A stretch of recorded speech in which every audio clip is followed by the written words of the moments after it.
भैया ब्लॉग में गाली कहा सुनते हो? मैंने ठोक दी गाड़ी। अरे तो काम ही ऐसे करते हैं भाई, ये देख ना कहाँ घुसा रखा। भाई स्कूटी थोड़ी है तेरी, बोला तो मैं फिर भी मान लेता हूँ, चल ठीक है। फॉर्च्यूनर लेके घुसा रहा।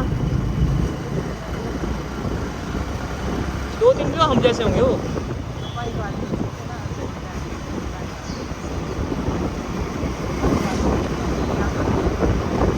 वो तो फिर यूनिवर्सल है ना, वो तो यूनिवर्सल है ना। वो देखो देखो देखो भाई, यार चल उड़ा दो। मैं तो बोलता उड़ा दो। ये बन गया।